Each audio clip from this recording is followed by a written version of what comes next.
Salam izləyicilər, CorelDRAW proqramında yeni faylın yaradılması zamanı ekranda açılan Create a New Document dialoq pəncərəsi iki pəncərə əlavəsindən ibarətdir. Document Settings pəncərə əlavəsi və Templates pəncərə əlavəsi. Və hər bir pəncərə əlavəsi iki paneldən ibarətdir. Sağ panel və sol panel. Bundan öncəki video dərsdə Document Settings pəncərə əlavəsində sağ paneldə yerləşən 4 bölməni, yəni General Dimensions, Layout Colors bölmələri haqqında məlumat verdim. Bu video dərsdə bu panellərdə yerləşən digər əmrləri izah edəcəm. Bu 4 bölmənin üzərində Sort və Filter əmrləri mövcuddur, hansı ki bu əmrlər vasitəsilə müvafiq olaraq sıralama və süzgəc əməliyyatlarını həyata keçirə bilərik. Belə ki, Document Settings pəncərə əlavəsinin sol panelində əvvəlcədən təyin edilmiş bütün kağız formatları əks olunur. Sağ paneldə yuxarıda bu Sort və Filter əmrləri ilə bağlı yerinə yetirilən əməliyyatların nəticəsi məhz bu hissədə, yəni sol paneldə əks olunur və Sort əmri əvvəlcədən təyin edilmiş kağız formatlarının müəyyən parametrlər üzrə sıralanmasını təmin edir. Burada mouse sol düyməsini bir daha vursaq, burada sıralanma hansı formada ediləcək, bununla bağlı parametrlər açılır. Page tip, yəni səhifənin tipinə görə, name, yəni adına görə, ən çox istifadə olunanlar və ölçülərə görə, yəni böyükdən kiçiyə və ya kiçikdən böyüyə.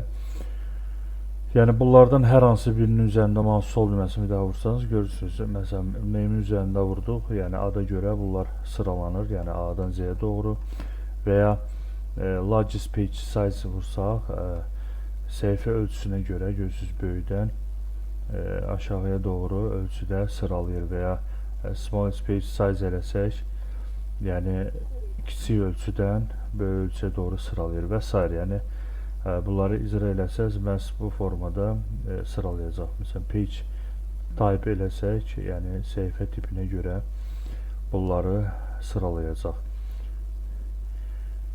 Digər bölmə filter əmri isə kağız formatlarının müəyyən parametrlər üzrə süzgəcini həyata keçirir və burada da belə deyək, biz bu parametrləri seçdikdə yalnız bu parametrə cavab verən kağız formatları burada görəcəyik, digərlərini görməyəcəyik.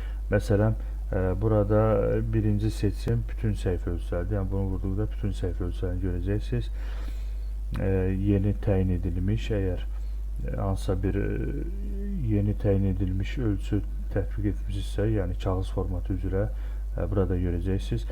Print seçimini etsək, çap üzrə, məsələn vururam, görürsünüz, yalnız çap üzrə kağız formatları burada görsənir. Web əmri üzərində vuranda web üzrə olan kağız formatlarını görəcəksiniz. Devices, yəni qurğular üçün nəzərdə tutulmuş kağız formatlardır. Social, yəni sosial şəbəkə üzrə lazım olan kağız formatlarını bizə göstərir. Document Settings pəncərə əlavəsinin sol panelində yuxarıda Search Presets adlı sətir mövcuddur, yəni panel mövcuddur. Burada əvvəlcədən təyin edilmiş parametrlər üzrə kağız formatlarının axtarışını həyata keçirmək mümkündür. Yəni burada yazacaqsınız və ona uyğun səhifə formatları çıxacaqdır. Məsələn, amma yazmamışdan qabaq ilk növbədə all page size edirəm, yəni bütün səhifə ölçüləri burada əks olunsun və bunların arasından axtarış həyata keçirəm. Məsələn, letter sözünü yazıram və enter düyməsini vuranda yazdığımız sözə uyğun kağız formatları burada əks olunur. Əgər çıxmaq istəyirsinizsə, yəni silirsiniz və enter düyməsini vuranda, yəni buradakı süzgəc növünə uyğun, yəni all page size olduğuna görə bütün səhifə ölçüləri, yəni bütün kağız formatları burada əks olunur. Qeyd edək ki, yeni təyin edilmiş parametrlər üzrə kağız formatının yaddaşa verilməsini də həyata keçirmək olar.